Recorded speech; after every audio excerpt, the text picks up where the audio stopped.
함께 하나님의 말씀을 나누겠습니다. 함께 나눌 하나님 말씀은 신명기 6장 1절에서 9절까지의 말씀입니다. 신명기 6장 1절에서 9절. 저희는 계속해서 쉐마 이스라엘이라는 제목으로 함께 말씀을 나누고 있습니다. 신명기 6장 1절에서 9절, 구약 성경 271면 신명기 6장 1절에서 9절 말씀 제가 봉독하겠습니다. 이는 곧 너희의 하나님 여호와께서 너희에게 가르치라고 명하신 명령과 규례와 법도라. 너희가 건너가서 차지할 땅에서 행할 것이니 곧 너와 내 아들과 내 손자들이 평생에 내 하나님 여호와를 경외하며 내가 너희에게 명한 그 모든 규례와 명령을 지키게 하기 위한 것이며 또 내 나를 장구하게 하기 위한 것이라. 이스라엘아, 듣고 삼가 그것을 행하라. 그리하면 내가 복을 받고 내 조상들의 하나님 여호와께서 내게 허락하심 같이 젖과 꿀이 흐르는 땅에서 내가 크게 번성하리라. 이스라엘아, 들으라. 우리 하나님 여호와는 오직 유일한 여호와이시니 너는 마음을 다하고 뜻을 다하고 힘을 다하여 내 하나님 여호와를 사랑하라. 오늘 내가 내게 명하는 이 말씀을 너는 마음에 새기고 내 자녀에게 부지런히 가르치며 집에 앉았을 때에든지 길을 갈 때에든지 누워 있을 때에든지 일어날 때에든지 이 말씀을 강론할 것이며 너는 또 그것을 내 손목에 메어 기호를 삼으며 내 미간에 붙여 표로 삼고 또 내 집 문설주와 바깥문에 기록할지니라. 아멘.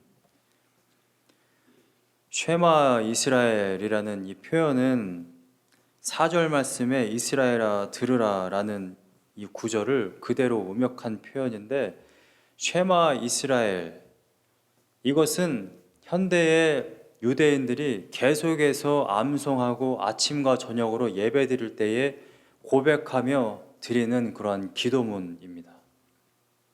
6장 4절부터 9절에 이르는 이 구절 하나하나를 유대인들은 빠짐없이 암송하고 계속해서 자녀들에게 가르치고 있습니다. 쓰여져 있는 그대로.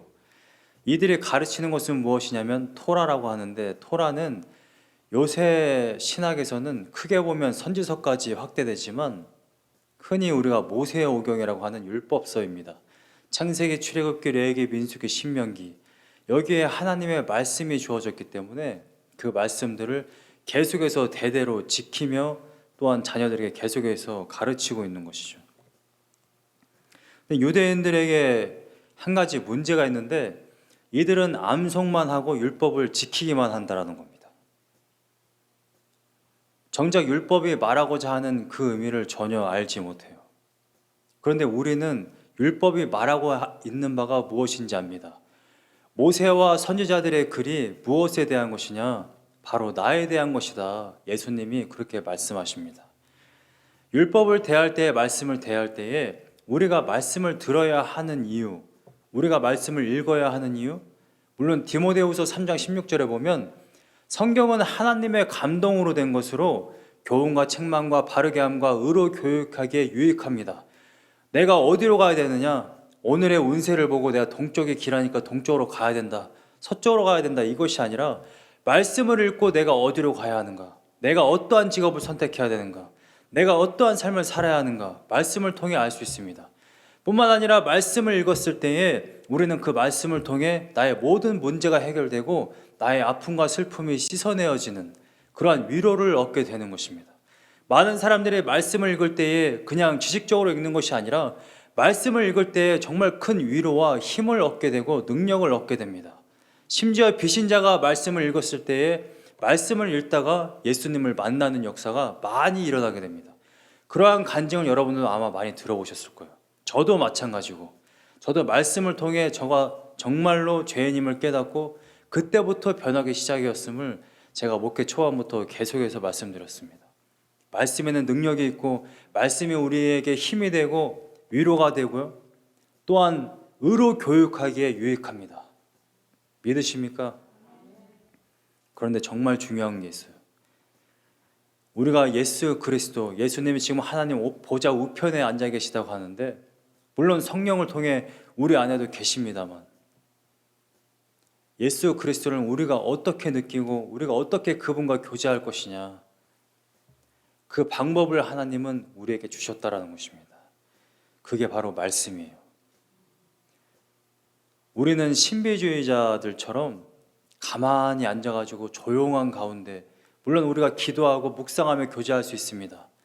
그런데 우리가 희미하고 세미한 음성으로 들려지는 그 묵상 가운데 느껴지는 것과 말씀으로 확연하게 우리에게 말씀하시는 그 교제는 파워가 다릅니다. 파워가. 여러분들이 기도를 한 이후에 기도의 응답을 무엇으로 확정하십니까? 제가 몇 번 말씀드렸습니다만 저는 큰일이 있을 때마다 항상 세 가지를 하나님께 응답을 요구합니다. 첫 번째, 당연히 상황이 이러하기 때문에 하나님이 이렇게 가라 하시고 저렇게 가라고 하십니다. 두 번째, 감동이 있어야 합니다. 하나님의 정말 그 말할 수 없는 압박이 있어요. 너는 지금 나가서 돈을 벌어야 돼. 너는 지금 나가서 누구를 만나서 빨리 전도해야 돼. 여러분, 우리의 생각이나 미미한 것이 아니라 하나님이 정말 그 일을 나를 통해서 하시고자 할 때에는 정말 큰 압박이 있어요. 많은 목사님들 중에 그렇지 않은 분들도 많이 계시지만 정말 제대로 소명받으신 분들은 마틴 로이드 존스 목사님 말씀하신 것처럼 말할 수 없는 압박감이 있어요. 정말 하기 싫고 정말 그 길이 아닌 것 같고 나는 정말 깜냥이 안 되는 것 같지만 하나님이 압박을 가하셔서 자꾸 가라고 하시면 그건 도저히 거부할 수가 없는 겁니다. 요나가 그렇게 도망을 다녀도 결국에는 니느웨에 가서 대충 전한다 할지라도 결국엔 가서 전해야만 돼요. 그게 하나님의 역사입니다. 기도의 응답은 반드시 푸시가 있어요. 그냥 어설프게 그냥 내 생각과 이게 맞나? 저게 맞나? 그러한 정도가 아닙니다. 정말 하나님, 이게 정말 하나님 뜻입니까? 그럼 정말 큰 압박감이 와요. 그런데 우리가 아무리 상황이 그렇고 아무리 압박감이 있어도 우리는 끊임없이 의심할 수밖에 없습니다. 그것만 있으면. 그래서 저는 소명받을 때, 여기 목회지로 올 때, 유학 올 때에 매 순간순간마다 하나님께 제가 요구한 것, 교회 이전 문제, 모든 것은 결국 뭐 상황이나 압박감이나 감동, 그것보다 더 중요한 게 있는데 말씀을 주셔야 돼요, 저한테. 이사야 몇 장 몇 절, 마태복음 몇 장 몇 절. 근데 그걸 받으려면 어떻게 해야 되냐? 우리가 말씀을 읽는 신앙생활이 있어야만 돼요. 내가 말씀을 안 읽고 있는데 어떻게 하나님께서 말씀을 주실 수 있겠습니까? 그럴 수는 없어요. 여러분, 우리가 말씀을 읽어야 하는 이유는 다분히 너무나도 많아요. 그런데 가장 우리가 잊지 말아야 할 것, 내가 도대체 월요일 날 아침부터 일어나서 토요일 밤에 이르기까지 왜 내가 말씀을 읽어야 하는가? 말씀이 곧 하나님 자체이기 때문에 그렇습니다. 말씀을 읽지 않으면 하나님과 교제할 수 있는 방법이 없어요. 저는 오늘 6장 6절 말씀을 주로 나누게 될 텐데, 오늘 본문의 6장 6절 말씀을 보면 이렇게 되어 있습니다. 오늘 내가 내게 명하는 이 말씀을 너는 마음에 새기고. 먼저 지난주에 나눴던 4절과 5절 말씀에 보면 모세가 명령하는 것은 분명히 목숨을 다하고 뜻을 다하고 마음을 다하여 여호와를 사랑하라. 말씀을 대하는 우리의 자세가 정말 전심과 전력을 다해서, 제가 지난주 원어를 통해서 말씀드렸습니다만 exceedingly, 내가 가지고 있는 최대한의 힘을 넘어서는 힘, 나에게 있지 않은 힘까지 끌어모아서 하나님을 사랑하는 마음으로 말씀을 대해야 된다, 이렇게 말씀을 드렸습니다. 그래서 바리새인과 서기관들은 아무리 읽어도 깨닫지 못하는 거예요. 예수님이 계속해서 혼내시잖아요. 성경을 읽어보지 못했느냐? 율법을 알지 못하느냐? 어떻게 너희들이 성경을 읽고 연구했다고 하는데 그 진리를 깨닫지 못하느냐? 예수님이 그렇게 말씀하십니다. 하나님을 정말 사랑하는 마음으로 말씀을 대할 때에 오늘 본문에 나온 이 6절 말씀, 이 말씀을 마음에 새기라 라는 이 명령이 이루어질 수 있습니다. 여러분, 영어 성경을 보면 아마 on your heart 라고 되어 있을 거예요. 마음에 새기라, 마음에 새기라 라는 이 원어의 뜻은 말씀을 마음 위에 둬라 라는 이러한 뜻입니다. 지난주에 나눈 것처럼 마음이라는 이것은 히브리인들에게 있어서 생각, 의지, 감정을 나타냅니다. 사람의 가장 중심점에 있고 우리들의 생각과 의지와 감정을 움직이는 것이 바로 마음이에요. 그럼 마음 위에 하나님의 말씀을 두어라 라는 말이 무슨 말이냐면 우리들의 삶의 전반을 이끌어가는 것이 바로 하나님의 말씀이 되게 해라 라는 이러한 말입니다. 여러분, 우리 하나님의 말씀이 여러분들의 삶을 이끌어가고 여러분들의 삶을 완전히 주도권을 장악해서 여러분들의 삶을 이루어 나가려고 한다면 첫 번째로 여러분들이 하나님의 말씀이 뭐라고 하는지를 알아야 됩니다. 그래서 일단은 읽어야 돼요. 읽지 않고서는 어떤 것도 할 수가 없습니다. 언어를 가르치는 많은 선생님들이 그런 이야기해요. 영어를 가르치는 사람도 그렇고 성경 언어를 가르치는 교수님들도 똑같은 이야기 합니다. 히브리어를 배우고 싶냐? 헬라어를 잘하고 싶냐? 일단 읽어라. 우리가 예를 들어서 헬라어 수업을 이제 1주, 2주 정도 듣고 나면요. 헬라어를 그러니까 발음 그대로 읽는 것 자체는 문제가 안 생겨요. 예를 들어서 뭐 앙겔로스다, 천사라는 뜻인데 그거를 읽는 것이 어렵지 않습니다. 발음 그대로 읽으면 되거든요. 근데 문제는 헬라어로 된 모든 단어의 뜻을 알지는 못해요. 문법사항을 다 알지는 못합니다. 그래도 교수님들이 얘기하는 건 뭐냐? 일단 읽으라는 겁니다. 읽어. 일단 읽어야 이 단어가 무슨 뜻이지? 찾아라도 보죠. 일단 읽어야 이 문법사항이 무슨 문법사항인 거지? 능동태인가? 수동태인가? 이런 것을 체크하는 것입니다. 근데 아예 읽지를 않으면 이 말씀이 도대체 무슨 뜻이지? 라는 궁금증 자체가 생기질 않아요. 여러분들의 말씀을 안 읽으면요, 목사님들이 아무리 설교를 해도 이 강단에서 아무리 풀어서 설명을 최대한 하려고 해도 여러분들이 그걸 도저히 못 알아듣습니다. 물론 여러분들은 신앙생활이 오래되셨기 때문에 여기에 그러신 분들이 계시지 않지만 여러분들이 더 깊이 알고자 하고 하나님의 뜻을 더 제대로 알고자 한다면 끊임없이 말씀을 읽어야만 합니다. 최근에 한국에는 이러한 운동이 있대요. 성경 통독 100일, 그러니까 100일 만에 성경 통독하는 그런 프로그램이 있다고 합니다. 저도 이걸 어떻게 알게 됐냐면 우연히 유튜브를 보다가 그 한국에 있는 기독교 연예인들이 있어요. 큰 교회에 기독교 연예인들 이제 몇 명이 모여서 먼저 시작한 겁니다. 100일 만에 성경 전체를 통독하는 거예요. 창세기부터 요한계시록까지. 놀랍지 않습니까? 100일 만에 성경 전체를 읽는다는 것이.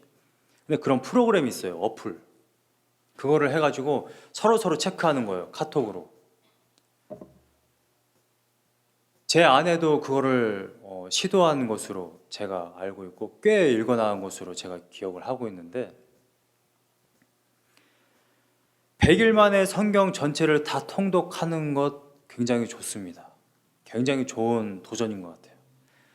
사실 저는 성경을 읽을 때에 가장 바람직하지 않은 것이 그냥 구절 하나하나 내 마음에 드는 거 그냥 딱 떼놔가지고 암송하는 거를 별로 안 좋게 봐요. 그렇다고 해서 여러분들이 암송을 안 하시면 안 됩니다. 저도 성경 암송을 하고 있고 성경 암송 자체가 나쁘다는 것이 아닌데 근데 많은 이단들이 그러한 짓을 해요. 구절 하나하나만 딱 떼가지고 봐라, 이만희가 바로 성령 하나님 아니냐 이렇게 하는 거예요. 다 구절 하나하나씩만 떼가지고 짜집게 해가지고, 그리스도인들 가운데도 구절 하나만 딱 떼가지고 문맥은 보지를 않고 구절 하나만 딱 떼가지고 인본주의적으로 해석을 막 해버리는 거예요. 봐라, 내가 열심히 해야 고마운다고 하는 거 아니냐. 문맥은 전혀 그렇지가 않은데. 그래서 백일통독도 어떻게 보면 저는 좋게 봅니다. 왜냐하면 전체를 빨리빨리 봐야 하니까 큰 내용은 알 수가 있거든요. 근데 제가 여러분들에게 추천하는 말씀 읽기가 있습니다. 물론 여러분들 나름대로 말씀을 아주 잘 읽고 계시다는 걸 알고 있습니다. 필사도 하시고 컴퓨터로도 치시고 어떤 분들은 아마 큐티도 아마 주기적으로 아마 하실 거예요. 물론 신앙인의 가장 어떤 레벨, 이런 말을 제가 싫어합니다만 중급자 이상 레벨이 되면 큐티를 제대로 할 줄 알아야 돼요. 그게 맞습니다. 그런데 기독교의 성경 공부 교육이 뭐가 잘못되어 있냐면 처음부터 너무 고급자 코스를 알려줬어요. 큐티는 정말 고급자 코스입니다. 왜냐하면 관찰을 귀납적으로 하는 것이거든요. 이것은 뭐 하나님이면 뭐 세모, 뭐 능동태로 얘기하는 거면 뭐 동그라미. 그래서 분석해가지고 뭐 주절과 정속절을 나누고 메인 포인트가 뭔지 찾아내고 그 다음에 나한테 적용시키고, 이거는요 일반적으로 설교자들이 하는 겁니다. 일반 성도가 이걸 매일 하기가 정말 쉽지 않아요. 아, 이게 지금 하나님이 했다라는 건가? 아브라함이 했다라는 건가? 이거를 구분하기가 한글 성경만 보고 굉장히 구분하기 어렵습니다. 그래서 큐티의 폐해는 뭐냐면 한글 번역본만 보고 내 마음대로 그렇게 해석을 했다가 이상한 해석을 하게 되는 거예요. 그러면 성경 읽기의 가장 기본 베이스는 뭐냐면 성경의 문맥을 파악하는 거예요. 성경의 문맥을 어떻게 파악하냐면, 제가 이제 이번 주 수요일부터 성경 강좌 때 여러분들과 함께 하게 될 것인데, 성경을 읽을 때 항상 노트 하나를 준비하는 겁니다. 그리고 여러분들이 예를 들어서 창세기 1장을 읽어요. 그럼 창세기 1장의 내용이 뭔지를 적는 겁니다. 여러분, 제가 초등학교 막 들어가서 배운 게 뭐냐면 선생님들이 정말 담임 선생님이 아마 그랬던 것 같아요. 그땐 정말 싫어했는데 매일마다 일기를 써오라는 거예요. 그것보다 더 싫은 게 뭐냐면 분명히 방학을 줬는데 방학 때 놀게 하는 게 아니라 방학 때 방학 숙제라는 걸 내줘요. 매일마다 뭘 했는지 적어오래요. 야, 이거 정말 굉장히 어린 나이에 스트레스를 받는 그런 숙제였습니다. 여러분, 학창시절에 우리가 뭘 배우냐면 일기 쓰는 거. 일기가 뭡니까? 하루 동안 내가 한 일들을 요약해서 적는 게 일기입니다. 그 다음에 독후감 쓰는 걸 배워요. 책 한 권을 읽으면 책의 내용이 뭔지를 적는 겁니다. 그걸 독후감이라고 그래요. 물론 학창시절에는 독후감을 굉장히 길게 쓰지만 제가 제안하는 성경 읽기는 그냥 한두 문장으로 쓰는 거예요. 예를 들어서 룻기가 4장밖에 없습니다. 룻기 4장 전체를 읽는데 사실 뭐 20분이면 다 읽어요. 근데 만약에 내가 한 장만 읽겠다. 그럼 룻기 1장, 룻기 1장, 나오미는 남편과 아들을 다 잃었고 그 다음에 룻과 또 다른 며느리를 보냈는데 끝까지 룻은 따라오더라. 그냥 그렇게 내용을 적는 겁니다. 여러분, 내용을 알아야 하나님의 말씀을 묵상할 수 있어요. 내용이 이런데 왜 이러한 내용이 있지? 왜 하나님이 이런 말씀을 하셨지? 묵상이라는 것은 하나님의 말씀을 곱씹어 씹는 것을 묵상이라고 말합니다. 아무 생각 없이 그냥 가만히 있는 명상이 아니고요. 묵상은 하나님의 말씀을 곱씹는 건데, 곱씹으려면 내용을 알아야 돼요. 내용을. 일단 내용을 알고 왜 하나님이 이런 말씀하셨지? 하나님이 왜 이런 행동을 하셨지? 이거를 계속 곱씹어서 생각하는 것. 그래서 하나님의 뜻을 알게 되는 것. 그래서 하나님의 뜻을 알고 우리가 기도하는 것을 신앙이라고 말합니다. 이게 가장 기본적인 거예요.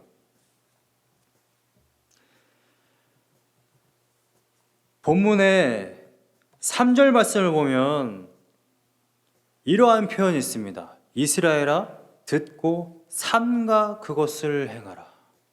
삼가라는 표현을 영어 성경은 이렇게 해놨어요. Be careful.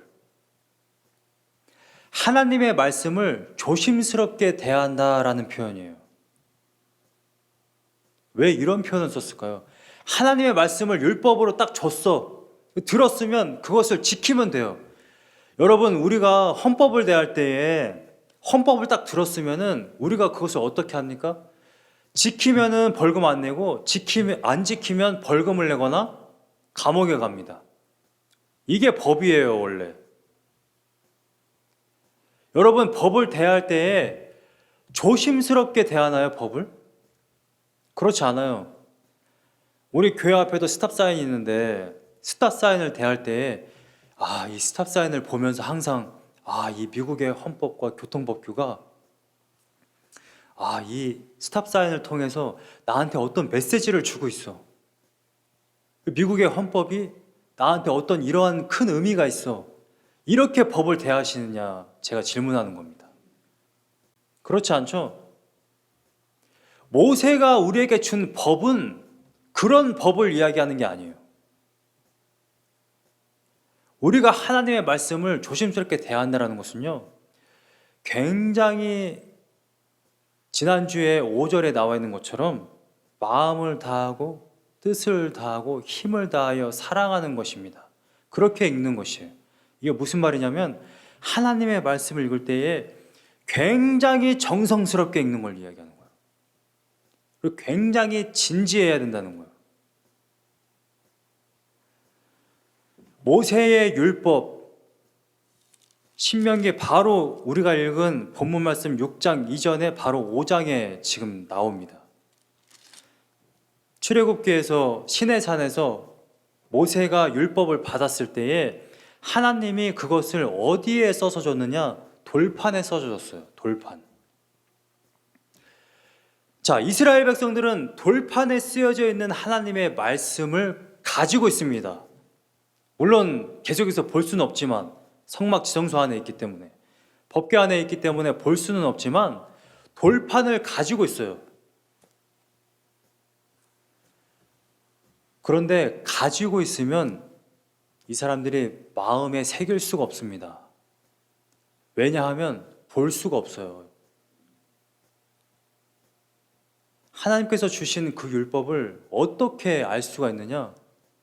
계속해서 한 번 들은 거를 또 묵상하고 모세가 또 알려주면 또 그걸 묵상하고 계속해서 곱씹는 수밖에 없습니다. 현대의 많은 사람들이 하나님의 말씀을, 이 성경을 일단 삽니다. 그러고 주일날 가지고 와요. 그리고 다시 가방에 넣고 집에 갑니다. 그리고 일주일 내내 가방 안에 있거나 차 뒤에 있거나 집에 아무 데나 있거나 그러다가 주일이 되면 다시 그 성경책을 들고 가방에 집어넣고 교회에 옵니다. 그리고 다시 예배가 끝나면 그 책을 다시 가방에 집어넣고 가방 안에 있거나 차 뒤에 있거나 집 안에 아무 데나 돌아다니거나. 여러분들이 그렇다는 것이 아니고 우리 켄터키 미션교회 성도님들은 그렇지 않을 줄로 믿습니다. 그런데 얼마나 많은 그리스도인들이 말씀을 그렇게 대하는지 몰라요. 정말 하나님을 사랑하는 걸까요? 정말 하나님을 진지하게 나의 인생을 주관하고 나를 구원하셨고 나의 인생을 이끌어가는 분이라고 인정하며 살고 있는 걸까요? 말씀을 어떻게 대하는지를 보면 그 사람의 신앙이 나옵니다. 이스라엘 백성들처럼 돌판에 쓰여져 있어가지고 못 보는 그런 지형이 아니에요. 캐톨릭 시대들처럼 신부들만 성경을 볼 수 있고 성경을 대할 수 없는 그러한 시대가 아닙니다. 완전한 은혜 시대예요. 하나님의 말씀을 원하기만 하면 언제든지 볼 수 있는 지금 시대입니다. 그런데 우리들의 자세가 하나님의 말씀을 정말 진지하고 정성스럽게 대하고 있느냐 하는 제가 만약 유대인들에게 이 말씀을 가지고 설교를 한다면 저는 그들에게 이렇게 말 못할 것 같아요. 말씀을 읽으세요. 사랑하는 마음으로 읽으세요. 하나님의 말씀을 정말 진지하고 정성스럽게 읽으세요. 라고 말 못합니다, 저는. 왜냐하면 그들은 구약만 가지고 있고 예수 그리스도를 모르거든요. 무슨 말인지 아시겠습니까? 그들에게 말할 때에는 그냥 명령으로밖에 말 못해요. 율법 읽으세요. 모세 오경만이라도 읽으세요. 달달달 외우세요. 그리고 그 명령에 순종하세요. 물론 그런다고 해서 여러분들이 구원받지 못하겠지만 저의 설교는 아마 그렇게 끝날 거예요. 근데 여러분들은 다릅니다. 여러분들은 하나님의 말씀을 사랑할 수 있는 그러한 능력이 여러분들 안에 있어요. 그래서 이 설교를 할 수 있는 겁니다.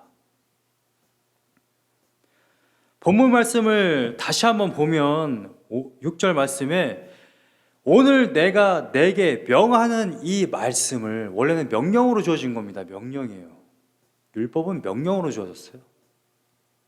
명하는 이 말씀을 너는 마음에 새기고, 마음에 새기고라는 이 번역은 정말 훌륭한 번역입니다. 여러분, 그런데 글자나 어떤 마크를 새기려고 그러면 보통 이런 표현을 어디다 쓰는지 아십니까? 고체, 아주 딱딱한 물건, 그런 데다가 이런 표현을 써요. 돌판이나 뭐 쇠로 되어 있는 것, 또는 뭐 도장 팔려고 그러면은 나무에 파야 돼요. 그럴 때에 새긴다라는 표현을 쓰거든요. 왜 하나님이 마음에 새기라라고 말씀하셨을까요?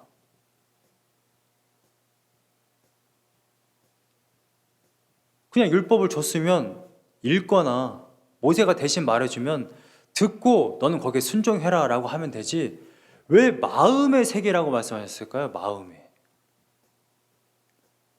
여러분, 마음에 하나님의 말씀을 새길 수 있습니까? 다시 한번 말씀드립니다만, 새긴다라는 표현은요, 굉장히 딱딱한 물건에다가 뭔가 칼이나 정으로 막 세게 파가지고 새긴다라고 했을 때 그때 새긴다라는 표현을 써요. 자, 사람의 마음이 뭐와 같냐면, 원래 타락한 본성의 사람의 마음은 돌 같아요. 돌. 쇠 같아. 나무 같아.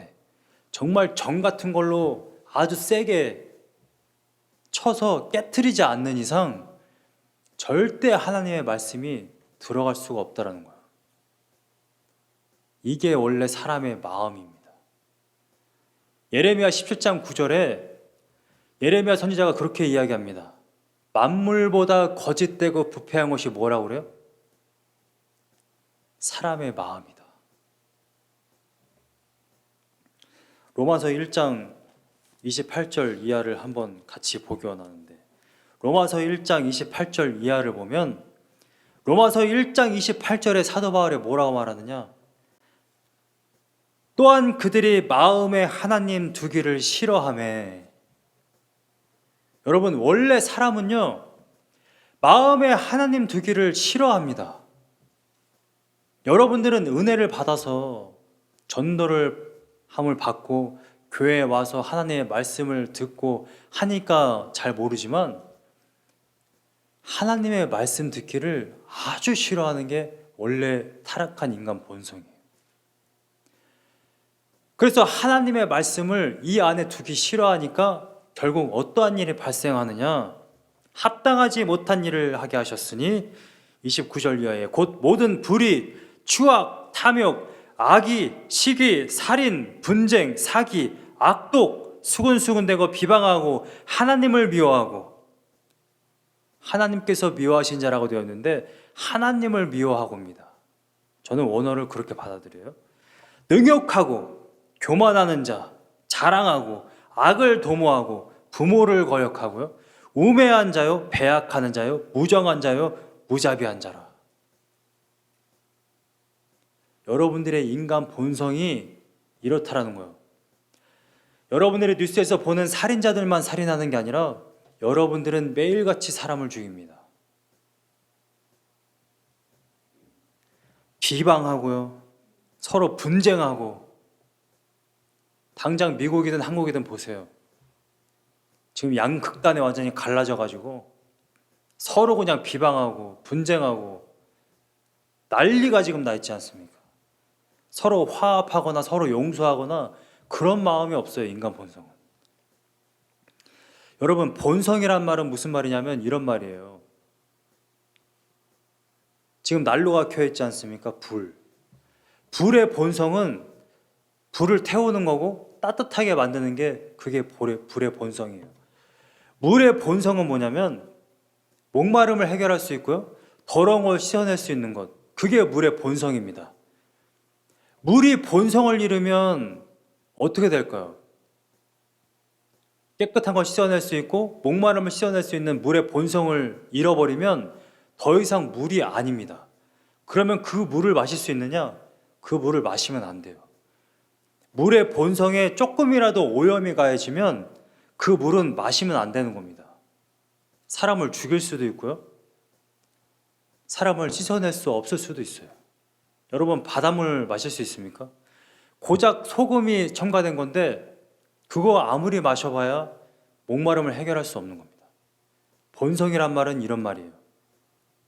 자, 그럼 사람의 본성이 타락했고 사람의 본성이 불의하고 추악하고 탐욕하고 악의가 가득하고 시기하고 살인하고 분쟁하고 사기하고 악독이 가득하고 수군수군대고 비방하고 하나님을 미워하고요, 우매하고 배약하고 무정하고 무자비한 것이 바로 사람의 본성이라고 한다면, 사람은 본성적으로 하나님을 사랑할 수 없고 하나님의 말씀을 읽을 생각이 없다라는 겁니다. 그러면 하나님을 사랑하고 하나님의 말씀을 읽으려면 우리들의 본성을 완전히 깨트리고 본성을 이겨낼 수 있는 우리의 본성보다 더 강한 외부의 어떤 힘이 필요한데, 그래서 하나님이 여러분들에게 예수 그리스도를 보내신 겁니다. 그래서 십자가의 능력이 우리를 구원하는 거예요. 우리 스스로는 하나님을 도저히 사랑할 수 없기 때문에, 우리 스스로는 도저히 하나님의 말씀을 대할 수 없기 때문에 외부의 강한 힘, 하나님의 힘이 우리의 본성을 뚫고 들어온 거라는 것입니다. 안 찾으셔도 되는데 예레미야 31장 31절 이하를 보면 31절에 이런 말씀이 있어요. 여호와의 말씀이니라, 보라 날이 이르리니 내가 이스라엘 집과 유다 집에 새 언약을 맺으리라. 이 언약은 내가 그들의 조상들의 손을 잡고 애굽 땅에서 인도하여 내던 날에 맺은 것과 같지 아니할 것은, 시내사 언약과 같지 아니할 것은 내가 그들의 남편이 되었어도 그들이 내 언약을 깨트렸음이라. 여호와의 말씀이니라. 그러나 그날 후에 내가 이스라엘 집과 맺을 언약은 이러하니, 새 언약은 이러하니 곧 내가 나의 법을 그들의 속에 두며 그들의 마음에 기록하여. 예레미야 11장은 뭐라고 그랬어요? 모든 만물보다 부패한 것이 사람의 마음이라고 그랬어요. 그런데 하나님이 이제 31장에 뭐라고 말씀하시느냐? 그들의 마음에 나의 말씀을 기록하겠다. 돌판이 아니라 마음에 기록하겠다. 그래서 고린도전서 2장 9절과 10절에 이런 말씀이 있는 것입니다. 기록된 바 하나님이 자기를 사랑하는 자들을 위하여 예비하신 모든 것은 눈으로 보지 못하고 귀로 듣지 못하고 마음으로 생각지도 못하였다 함과 같으니라. 이게 원래 타락한 본성이라는 거예요. 그런데 이어서 2장 10절에 오직 하나님이 성령으로 이것을 우리에게 보이셨으니 성령은 모든 것 곧 하나님의 깊은 것까지도 통달하시느니라. 여러분들은 성령을 받은 사람들이에요. 그래서 제가 신명기 6장 1절에서 9절 말씀을 제가 계속해서 말씀드리는 겁니다. 왜냐하면 여러분들에게는 말씀을 읽을 수 있는 능력과 말씀을 사랑할 수 있는 능력과 말씀을 제대로 읽을 수 있는 능력이 여러분들 안에 있기 때문에 그렇습니다. 여러분들 안에 성령이 있어요. 성령이 없는 자에게는 이 말을 아무리 해도 의미가 없어요. 성령이 없는 자에게 제가 뭐라고 말하겠습니까?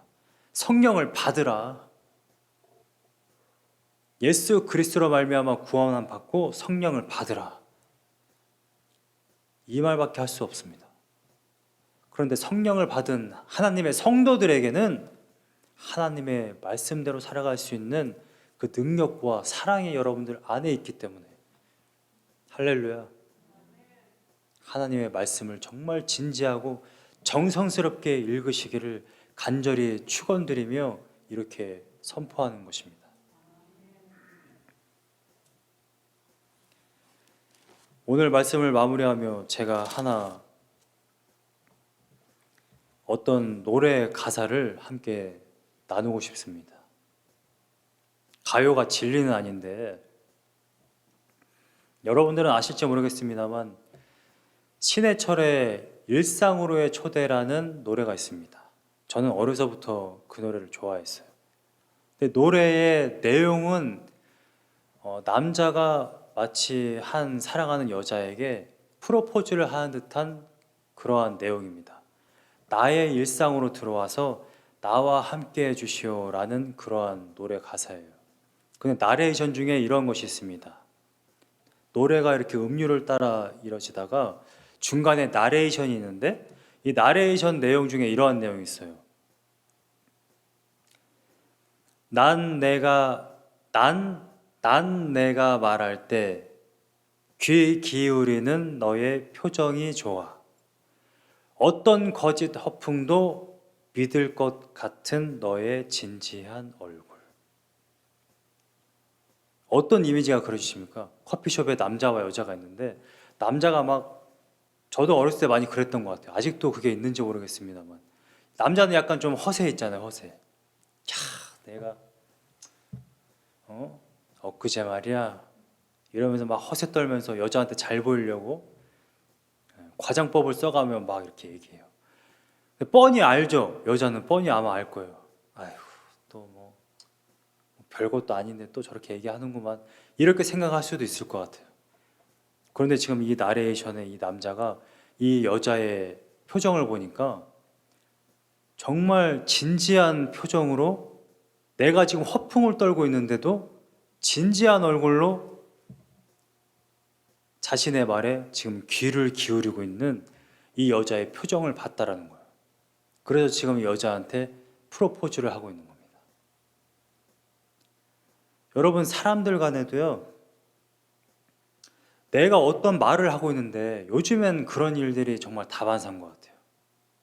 그래서 목사님들끼리 모일 때는 아예 뭐 핸드폰을 꺼놓는다든지 다른 데다 놓는데 사람들끼리 이렇게 대화를 하는데 요즘에는 거의 다 대화하다가 뭐 핸드폰 보고 뭐 이렇게 정말 진지하게 이렇게 얘기를 하는데 갑자기 뭐 다른 일을 보고, 저도 그렇고 요즘에는 사람들끼리의 이러한 교제도요 정말 진지하고 집중되고 정성스러운 그러한 관계가 잘 안 맺어집니다.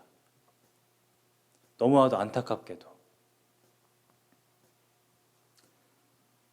벌써 말이 길어지면 눈빛에 지루함이 이제 벌써 시작이 되고 딴 생각을 하는 그러한 눈빛이 보이면서 이제 못 이기게 생겼으면은 이제 딴짓을 하기 시작하죠. 뭐 핸드폰을 꺼낸다든지. 사람 간에도 상대방이 내가 이야기를 하는데 전혀 진지하게 듣지 않고 관계를 잘 맺지 않으면 사람들 간에도 그게 서운하거든요. 우리가 하나님의 말씀을 대할 때에 제가 왜 성경과 노트를 준비해서 한 장을 읽더라도 한 장의 내용이 무엇이구나. 제가 침신대에 처음 들어갔을 때 한 훈련이 이거거든요. 신약 전체를 그렇게 정리하는 거였어요. 마태복음 1장부터 요한계시록 22장까지 각 장의 내용을 정리하는 겁니다. 그때는 정말 싫었는데 이 정도의 정성과 이 정도의 사랑의 그러한 헌신이 필요합니다. 하나님의 말씀은 이 세상의 어떠한 책보다 귀한 책이거든요. 정말 게으르게 그냥 읽고 3개월 안에, 그러니까 100일 안에 성경 전체를 통독해야 된다는 그러한 신념으로 성경을 이렇게 읽는 건 아니라는 거예요. 이건 성경 읽는 게 아닙니다. 이건 하나님의 말씀이잖아요. 저는 신학책은 이렇게 읽어요. 영어가 됐든 한글이 됐든 제가 필요한 부분만 딱 이거다 페이퍼에 쓰고, 신학책 이렇게 두꺼운데 언제 이거를 정독하고 읽겠습니까? 한 번에 막 열몇 권을 읽어야 되는데. 근데 이건 텍스트북이 아니에요. 이건 소설책이 아닙니다. 대충 읽으면 안 돼요. 대충 읽으니까 이단에 그냥 넘어가는 겁니다. 여러분들이 정말 진지하게 읽고 정말 정성스럽게 읽었다면 이단들이 이상한 이야기를 딱 할 때 벌써 캐치했을 거예요. 이단이구만, 사입이구만. 유대인들은 지금도 쉐마 이스라엘 아침과 저녁으로 암송하고, 사실은 이것만 암송하는 게 아니에요. 창세기부터 신명기까지, 창세기, 출애굽기, 레위기, 민수기, 신명기, 거기에 장로들의 유전 플러스 율법 613개의 계명, 이 사람들 달달달 외웁니다. 달달달 외우는데 예수 그리스도를 몰라요. 하나님을 사랑하는 마음이 없어요. 어떻게 그게 가능할까요? 똑같은 성경을 가지고 있는데.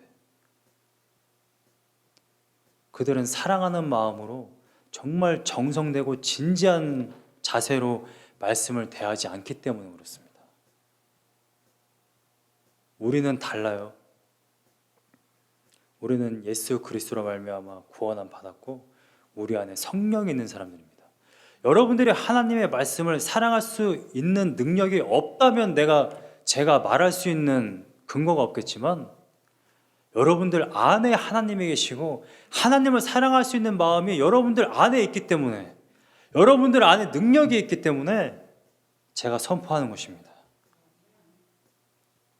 우리는 이제 더 이상 구원함 받아서 내가 성경을 읽는 거야, 근거를 찾는 것이 아니라, 이제는 그 은혜 때문에 내가 매일같이 아까 찬양 가사처럼 주의 손에 나의 손을 포개고 주님의 발에 나의 발을 포개어 예수 그리스도와 정말 깊은 관계, 깊은 교제를 말씀을 통해 맺게 되는 귀한 은혜가 있기를 간절히 소망합니다. 아까 부른 찬양 함께 부르겠습니다. 주보혈 날 정결케 하고 주보혈 날 자유케 하니 주 앞에 나 예배하는 이 시간 나의 모든 것을 주께 드리니, 주님의 보혈은 우리의 죄를 씻어냈을 뿐만 아니라 우리를 자유케 하셨습니다. 유대인들에겐 자유함이 없어요. 율법을 읽을 때마다 율법이 뭐가 될까요? 짐이 됩니다. 짐이. 그런데 우리는 율법을 대할 때에 자유함을 얻어요. 하나님의 말씀을 통해 자유를 누리길 완전히 소망합니다. 주보혈 날 정결케 하고 주보혈 날 정결케 하고 주보혈 날 자유케 하니 주 앞에 나 예배하는 이 시간 나의 모든 것을 주께 드리네. 주의 손 날 위해 찢기셨고 주의 발 날 위해 박히셨으니 이제는 내가 사는 것이 아니요 오직 주를 위해 사는 것이라. 주의 손에 나의 손을, 주의 손에 나의 손을 포개고, 주의 발에 나의 발을 포개어 나 주와 함께 죽고 주와 함께 살리라. 영원토록 주 위에 살리라. 주 위에 살리라. 주 모여날 정결케 하고 한 번 더 찬양합니다. 주 모여 날 정결케 하고, 주 모여 날 자유케 하니, 주 앞에 나 예배하는 이 시간 나의 모든 것을 주께 드리네. 주의 손 날 위에 찢기셨고, 주의 발 날 위해 박히셨으니, 이제는 내가 사는 것이 아니요 오직 주를 위해 사는 것이라. 주의 손에 나의 손을 포개고, 주의 발에 나의 발을 포개어 나 주와 함께 죽고 또 주와 함께 살리라. 영원토록 주 위에 살리라. 주의 손에 나의 손을 포개고, 주의 발에 나의 발을 포개어 나 주와 함께 죽고 주와 함께 살리라. 영원토록 주 위에 살리라. 주 위에 살리라.